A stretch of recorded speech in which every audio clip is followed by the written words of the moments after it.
Oke. Oke. Assalamualaikum warahmatullahi wabarakatuh. Waalaikumsalam warahmatullahi wabarakatuh. Kami dari kelompok 1 akan mempresentasikan tentang dampak pemilu Amerika Serikat terhadap negara berkembang, khususnya Indonesia. Sebelumnya, kami akan memperkenalkan nama kami terlebih dahulu.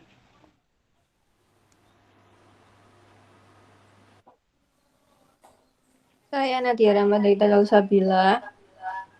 Saya Tufana Zamuayada. Saya Susanti Gracia Maharani Putri. Saya Sabita Hani Anissa. Dan saya Yusri Nurhidayati Diana. Untuk materi yang pertama yaitu pendahuluan akan dibacakan oleh Saudara Yusrin Nurhidayati. Kepada Saudara Yusrin dipersilahkan. Assalamualaikum warahmatullahi wabarakatuh. Yang pertama, pendahuluan. Kami mengangkat pemilu Amerika Serikat dan dampaknya terhadap negara berkembang. Yang pertama, pemilu merupakan singkatan dari kata pemilihan umum, yang berarti proses memilih seseorang untuk mengisi jabatan politik tertentu. Dalam pemilu, para pemilih disebut dengan konstituen yang terdiri atas rakyat ataupun suatu lembaga tertentu.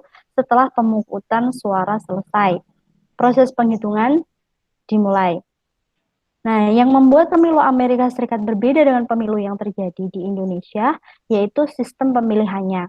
Rakyat Amerika Serikat melakukan pengambilan suara untuk memilih elektoral kepresidenan, yang nantinya suara elektoral lah yang akan dipakai untuk memilih presiden selanjutnya. Nah, kenapa pemilu Amerika ini sangat berpengaruh terhadap negara berkembang? Karena Amerika Serikat merupakan negara adidaya yang sangat berpengaruh bagi negara-negara berkembang yang ada di dunia, termasuk negara Indonesia.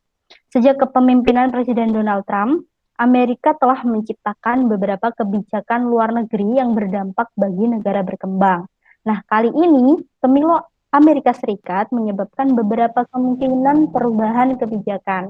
Hal tersebut menyebabkan negara berkembang, khususnya Indonesia, memberikan spekulasi. Di antaranya, hasil pemilu Amerika Serikat akan mempengaruhi perekonomian Indonesia, apalagi jika Joe Biden yang akan terpilih sebagai presiden tahun ini. Terima kasih Saudara Yusrin. Untuk selanjutnya, pemilihan umum Amerika Serikat akan disampaikan oleh Saudara Sufahnasa. Kepada Saudara Sufahnasa dipersilahkan. Baik, terima kasih Susanti Gracia. Untuk pemilihan umum Amerika Serikat 2020, Presiden Amerika Serikat tidak dipilih langsung oleh rakyat, melainkan lembaga yang disebut dengan elektoral pemilu atau lembaga pemilih yang nantinya elektoral tersebut akan memilih presiden selanjutnya.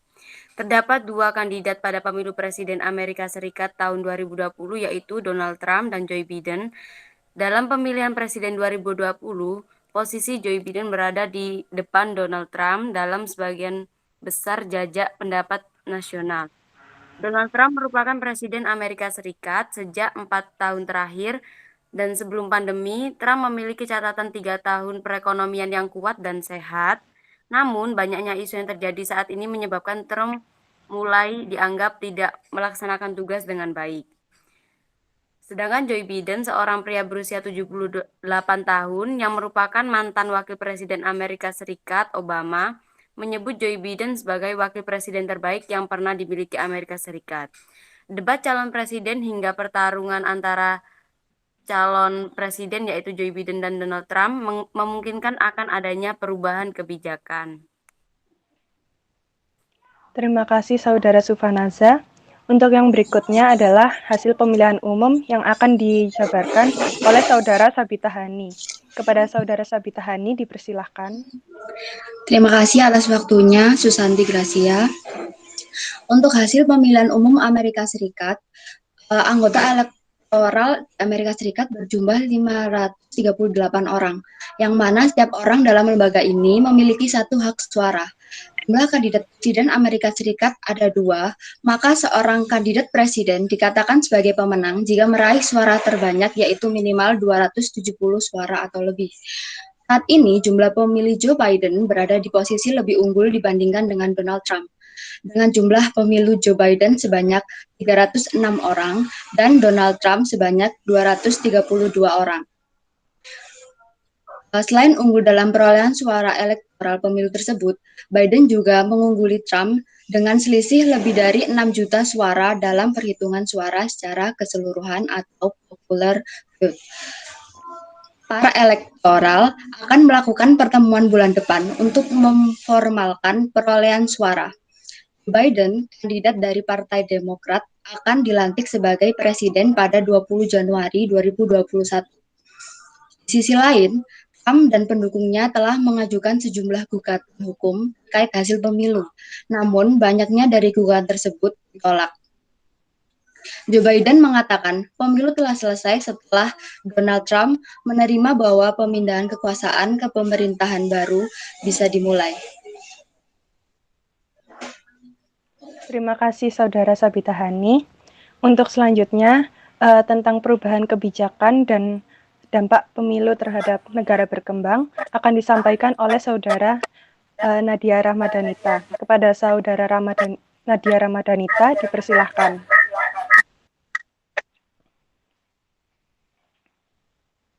Terima kasih. Perubahan kebijakan hasil pemilu dari pihak Donald Trump memiliki pandangan yang bersifat transaksional, tidak teratur, sepihak, dan juga lebih condong pada tujuan pribadi. Sedangkan dari pihak Joe Biden memiliki pandangan yang jauh lebih tradisional dari sisi peran dan kepentingan Amerika berdasarkan pada lembaga internasional yang terbentuk setelah Perang Dunia II dan berdasarkan pada nilai-nilai demokrasi Barat. Terpilihnya Joe Biden sebagai Presiden Amerika yang baru tentunya akan membawa perubahan setelah Donald Trump menjabat sebagai Presiden Amerika, dikarenakan pandangan kedua orang tersebut sangat bertolak belakang. Donald Trump menganggap bahwa penanggulangan pemanasan global dapat mengancam ekonomi, sehingga ia membatalkan perjanjian perlindungan lingkungan. Sedangkan Joe Biden berencana untuk mengurangi emisi serta membangun ekonomi energi yang bersih.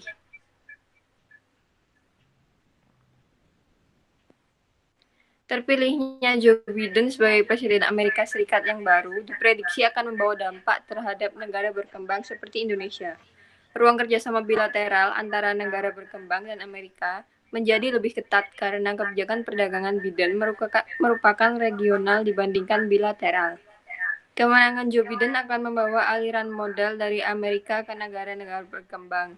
Biden akan meredakan tensi perang dagang Amerika-China yang dapat meredakan ketidakpastian ekonomi global, terutama di negara yang berkembang. Terima kasih Saudara Nadia Ramadhanita.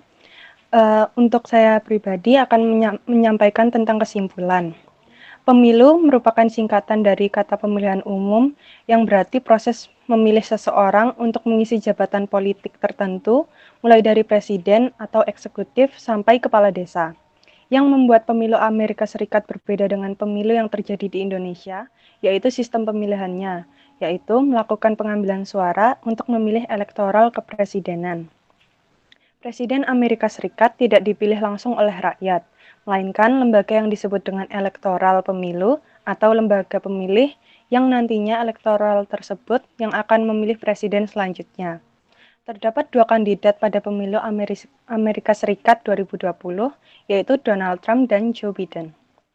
Anggota elektoral di Amerika Serikat berjumlah 538 orang, yang dimana setiap orang dalam lembaga ini memiliki satu hak suara. Saat ini, jumlah pemilih Joe Biden berada di posisi lebih unggul sebanyak 306 orang dibandingkan dengan Donald Trump yaitu sebanyak 232 orang. Joe Biden akan dilantik sebagai presiden pada 20 Januari 2021. Di sisi lain, Trump dan pendukungnya telah mengajukan sejumlah gugatan hukum terkait hasil pemilu, namun banyak dari gugatan tersebut yang ditolak. Akhirnya, Donald Trump setuju untuk mengizinkan dimulainya transisi formal pemerintahan ke tim presiden terpilih, yaitu Joe Biden. Dari pihak Donald Trump sendiri memiliki pandangan yang bersifat transaksional, tidak teratur, sepihak, dan juga lebih condong pada tujuan pribadi.